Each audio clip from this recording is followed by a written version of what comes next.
Assalamualaikum warahmatullahi wabarakatuh. Baiklah, kembali lagi dengan saya Melvina Vivianani di video administrasi dan sosialisasi pendidikan. Baiklah, pada kesempatan kali ini kita akan membahas tentang gaya kepemimpinan. Apa gaya kepemimpinan itu? Leadership. Kita secara umum, leadership ini adalah decision making. Kepemimpinan adalah soal pengambilan keputusan, soal bagaimana mengambil satu keputusan yang bijak yang bermanfaat dan menguntungkan bagi organisasi ataupun bagi perusahaan, bagi lembaga secara keseluruhan, bukan untuk tujuan personal. Leadership juga berbicara bagaimana memengaruhi orang lain, orang yang di bawah kita atau para karyawan kita menjadi pengikut kita, pegawai kita, yang bisa bekerja sama dengan baik untuk mencapai tujuan yang hendak kita capai. Seorang leader di dalam kondisi yang sebenarnya kadang-kadang dia cenderung menggolongkan seorang pemimpin berdasarkan cara memimpin dan konsep ataupun cara pandang dari si leader tadi pasti berbeda. Karena itulah leader memiliki peran yang penting, harus bisa memengaruhi, harus bisa mendekati para karyawannya. Nah, kalau kita lihat dari pemimpin dan kepemimpinan. Pemimpin adalah individu yang melakukan proses memengaruhi sebuah kelompok karyawan ataupun orang bawahnya atau di dalam organisasi untuk mencapai tujuan bersama, untuk mencapai tujuan yang mereka kehendaki.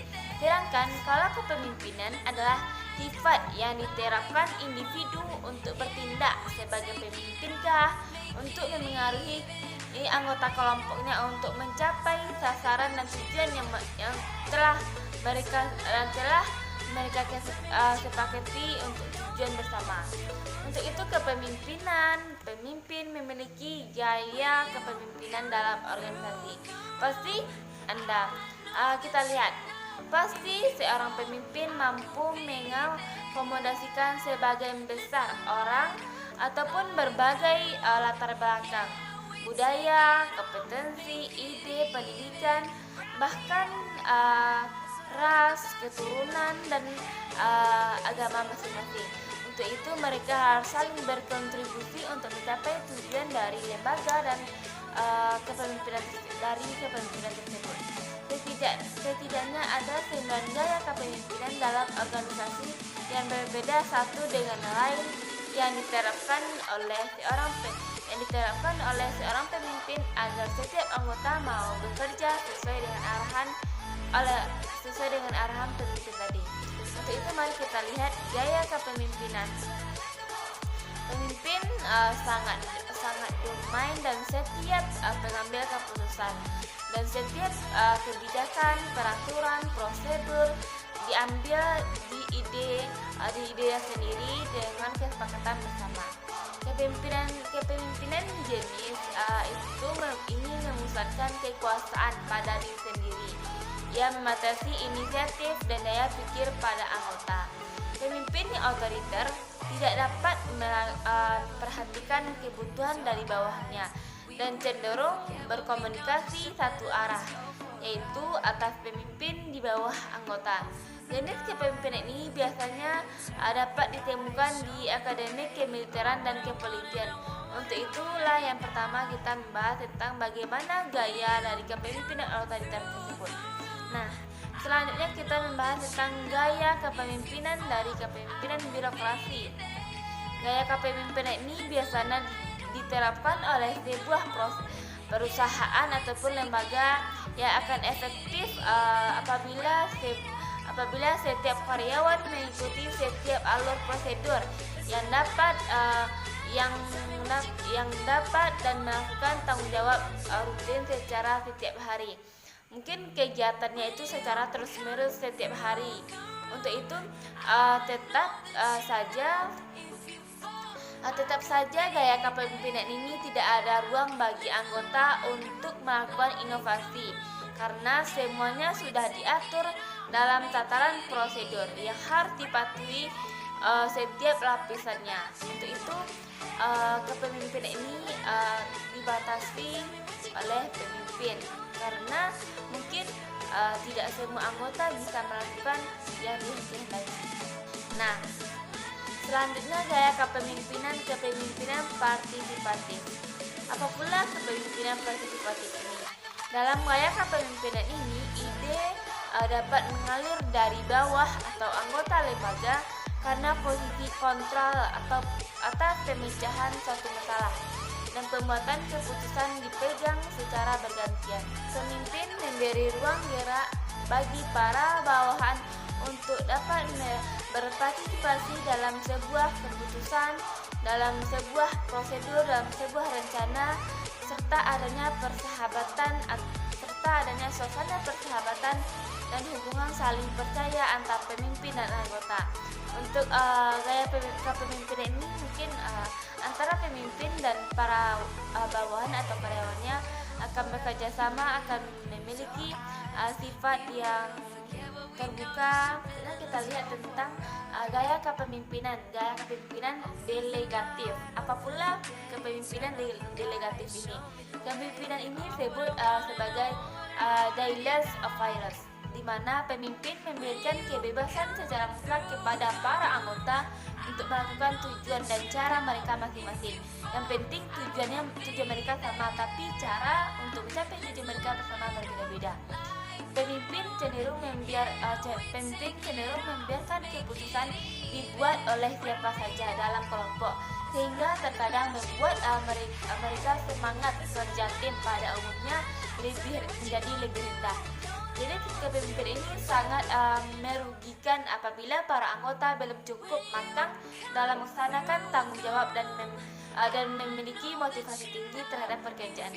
Namun sebaliknya dapat menjadi bumerang perusahaan bila memiliki karyawan yang bertolak belakang dari pernyataan sebelumnya. Untuk itu sangat penting sekali mungkin karyawan ini lebih diberikan kebebasan, yang penting tujuan mereka sampai. Nah, selanjutnya kepemimpinan transaksional. Apa pula kepemimpinan ini? Kepemimpinan jenis ini cenderung lebih transaksi antara pemimpin dan bawahan, di mana pemimpin akan memberikan reward berupa hadiah mungkin ketika bawahan berhasil melaksanakan tugas yang telah diselesaikan sesuai dengan kesepakatan. Nah, pemimpin dan bawahan memiliki tujuan, kebutuhan dan kepentingan masing-masing.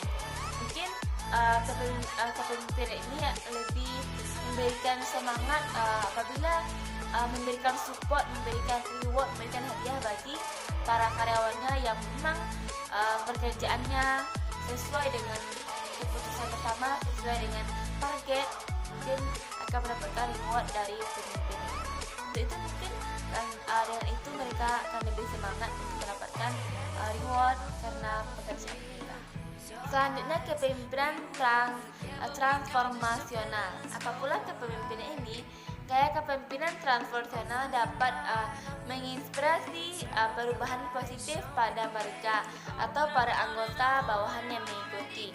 Para pemimpin jenis ini memerhatikan dan terlibat langsung dalam proses termasuk dalam hal membantu anggota kelompok untuk berhasil menyelesaikan tugas mereka.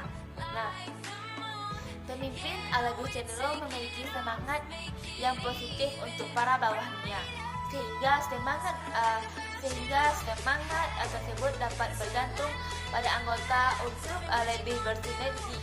Pemimpin sangat mempedulikan kesejahteraan setiap anggota atau para bawahannya.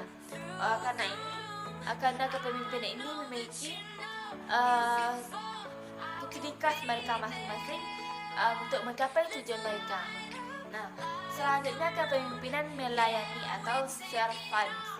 Hubungan yang terjalin antara pemimpin yang melayani dan para anggota berorientasi pada sifat melayani dengan standar moral spiritual. Pemimpin yang melayani lebih mengutamakan kebutuhan, kepentingan, aspirasi dari para anggota atau para bawahannya, kepemimpinan pribadinya. Untuk Untuk itu mereka akan lebih berkontribusi untuk mengalahkan aspirasi untuk mencapai tujuannya. Nah, selanjutnya kepemimpinan karismatik. Pemimpin karismatik ini memiliki pengaruh yang kuat atas para pengikut karena karisma dari kepercayaan diri yang ditampilkan. Mereka sangat percaya diri, mereka sangat pede dengan dirinya.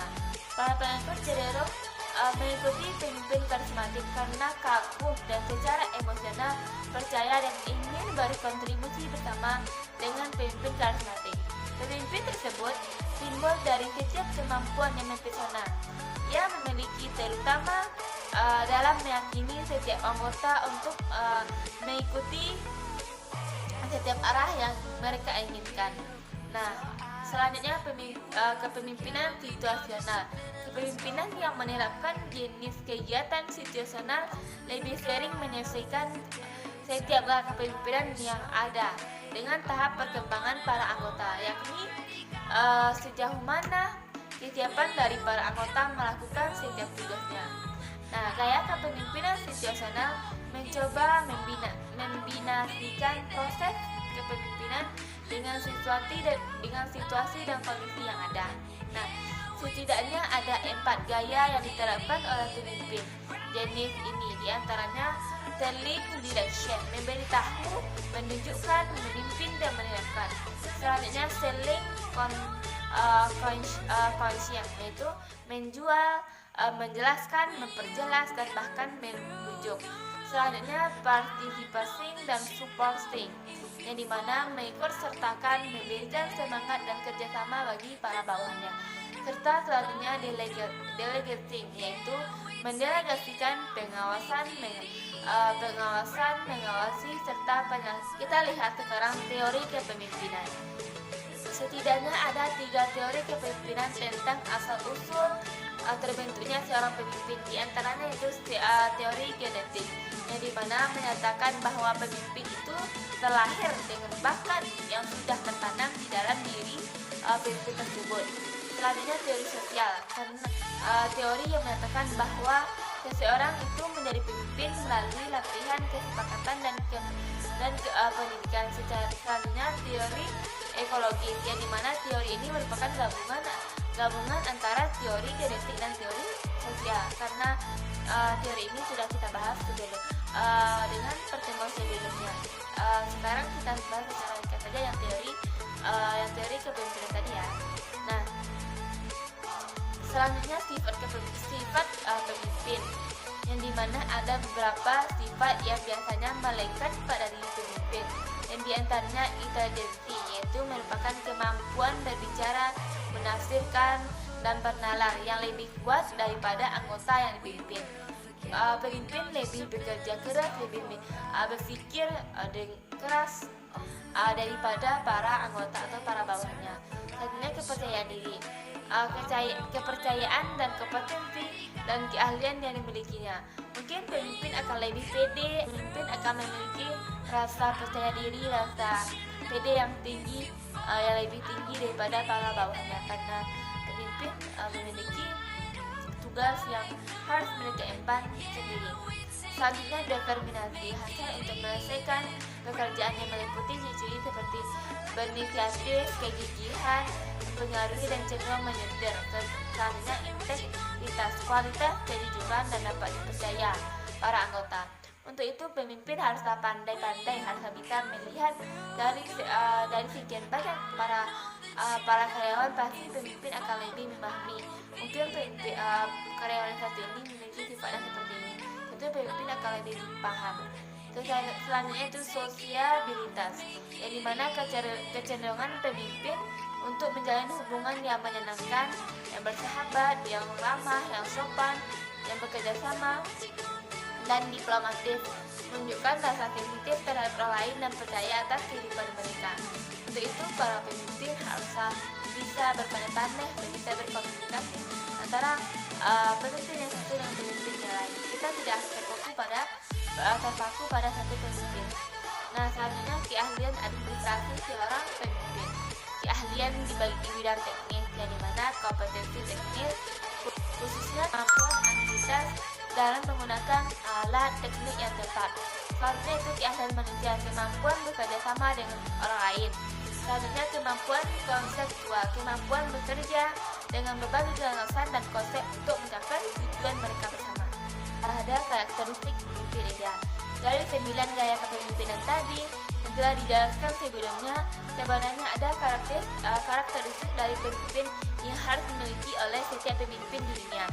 Karakteristik ini adalah tanggung jawab, yang dimana 9 jenis kepemimpinan di atas tidak akan sempurna apabila pemimpin tidak punya karakter yang bertanggung jawab terhadap pekerjaannya. Istilah tanggung jawab sangat luas cakupannya. Salah satunya adalah tanggung jawab dalam mengelola keuangan pribadi dan bisnis. Kalau kita membahas tentang keuangan pribadi saja, kita harus bisa berpandai-pandai, apalagi kalau kita mahasiswa, kita merantau, pasti kita harus bisa mengelola uang kita dengan baik. Mungkin kita punya uang 200, untuk itu kita harus bisa memanfaatkan uang 200 ini untuk 1 bulan mungkin. Nah, kita kembali lagi, istilah tanggung jawab. Istilah tanggung jawab ini sangatlah cakupannya tadi kan. Salah satunya adalah tanggung jawab dalam mengelola keuangan pribadi dan bisnis, agar tidak ada permasalahan ketika jatuh tempo, kewajiban membayar gaji mungkin, ataupun mungkin ketika kita membayar kos untuk makan, tentu kita harus berpikir lebih panjang. Nah, mengelola keuangan pribadi dan bisnis memang tidak semudah yang kita bayangkan dan yang kita dengar dari berbagai sumber. Tapi bukan berarti kita sebagai seorang pemimpin nantinya, sebagai calon pemimpin nantinya tidak bisa memenuhi tanggung jawab mengelola keuangan pribadi dan bisnis.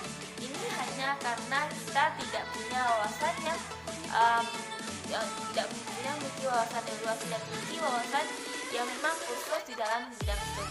Untuk itu kita harus bisa paham bagaimana kita mengelola dan setiap yang kita punya. Janganlah kita membahas tentang keuangan sekolah ataupun kita bongkar saja ke diri kita. Tentu kita harus paham bagaimana mengelola keuangan kita sendiri. Itu tentu kita yang akan lebih paham. Nah, mungkin itu analisis tentang perkuliahan kita pada minggu ini. Saya Mevida Distiani, mohon maaf jika ada kesalahan. Terima kasih. Wassalamualaikum warahmatullahi wabarakatuh.